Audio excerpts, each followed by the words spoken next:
Good afternoon छात्राएं। आज हम द्वितीय वर्ष के चौथा सेमेस्टर का निबंध लेखन में और एक निबंध विद्यार्थी और अनुशासन पर निबंध के बारे में सीख लेंगे। विद्यार्थी मतलब छात्र, अनुशासन मतलब क्रमशिक्षण, डिसिप्लिन। इसलिए विद्यार्थी के जीवन में कैसा भी राजनीति को जो स्थान नहीं होता, मगर विद्यार्थी के जीवन में अनुशासन का बहुत महत्वपूर्ण स्थान होनी चाहिए। इसलिए यह विद्यार्थी को अच्छा जो नागरिक बनने में सहायकारी रहेगी।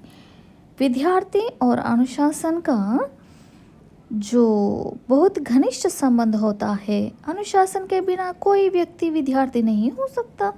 अनुशासन का अर्थ है नियमों के अनुसार हर कार्य करना। यदि नियम के अनुसार पढ़ाई लिखाई न हो तो कोई विद्या नहीं सीखी जाती। अतः अनुशासन का महत्व मतलब इम्पोर्टेंस जीवन के प्रत्येक क्षेत्र में तो है ही, किंतु विद्यार्थी को इसके सबसे अधिक ज़रूरत है। इसलिए जो विद्यार्थी के जीवन में अनुशासन नहीं रहने पर किस तरह का जो हानि होते हैं देखेंगे। अनुशासन के अभाव में टिके मनुष्य का जीवन अस्त व्यस्त हो जाता है।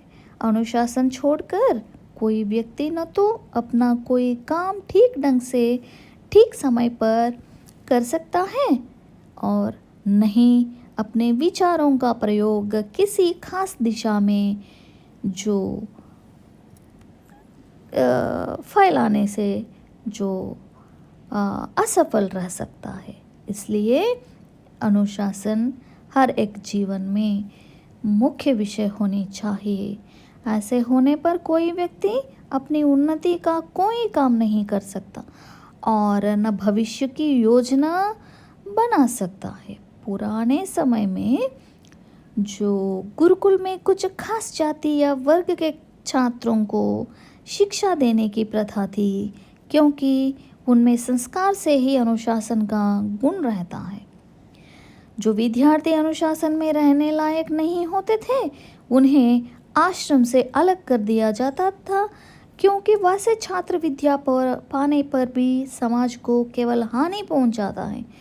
ऐसे समझते हैं आज भी एक अनुशासनहीन छात्र अपने माता पिता और गुरुजन को मानसिक कष्ट तो देते ही है। हम देख सकते हैं कैसे माता पिताओं को रुलाते हैं बिना पढ़ के, जो अभिषिक्त रूप से इधर उधर घूमते हुए माता पिता गुरुओं की जो अध्यापकों के जो बात को नहीं मानते हुए ऐसा बिगड़ जाते हैं, हम देख रहे हैं। तो बड़े होकर केवल बुरे कार्यों से देश को भी नुकसान पहुंचाता है। इसलिए जो हर एक जीवन में, खासकर विद्यार्थी के जीवन में अनुशासन हमेशा रहनी चाहिए। आज के अधिकतर विद्यार्थी अनुशासन के अभाव में तरह तरह के बुरे कार्यों में लगे हुए जो देखे जाते हैं, हम देख सकते हैं। सच्ची शिक्षा के स्थान पर वे जैसे तैसे परीक्षा पास करने, डिग्री लेने और नौकरी पा लेने अथवा व्यापार में लग जाने में ही विश्वास रखते हैं। अनेक छात्र परीक्षा का बहिष्कार करने, छात्र यूनियन का चुनाव लड़ने, जो हड़ताल और तोड़फोड़ करते हुए जो नेताओं के साथ उठने बैठने को अपने जीवन का लक्ष्य बना बैठते हैं, वह कदापि अनुचित है। उस तरह का कभी भी नहीं करनी चाहिए। हड़तालों में राजनीति जो कार्यकर्ताओं से मिलकर किसी भी जो लोगों में, जो समाज में जो बुरे कार्य में भाग नहीं लेनी चाहिए। अतः यदि कक्षा में ज्ञान देने के साथ प्रत्येक विद्यार्थी को आज्ञाकारिता, समय का पालन, स्काउट, एनसीसी, गीत संगीत, खेल कूद और नैतिकता जो मोरालिटी आदि की शिक्षा दी जाए तो हर विद्यार्थी अपने जीवन में अनुशासन का महत्व समझ सकेगा।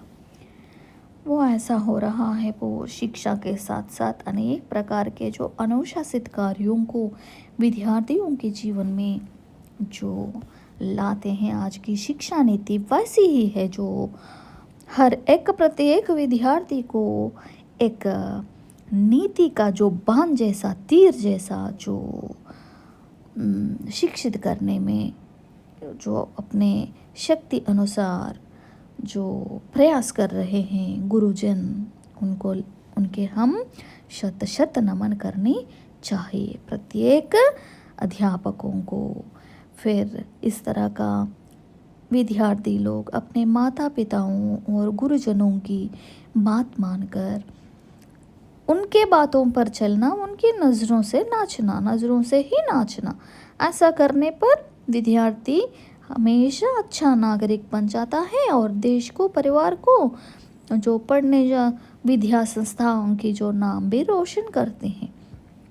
विद्यार्थी में अनुशासन लाकर केवल उन्हें एक स्वस्थ और सफल नागरिक बनाया जा सकता है, बल्कि उसके साथ साथ आज के समाज में फैले भ्रष्टाचार मतलब जो टेररिज्म, आतंकवाद आदि जो बुराइयों को भी जड़ से मिटाया जा सकते हैं, जो उतना शक्ति युवा शक्ति में निबिड़ीकृत होती है और देश को एक अच्छा प्रशासन दिया जा सकता है, अच्छी जो युवा शक्ति।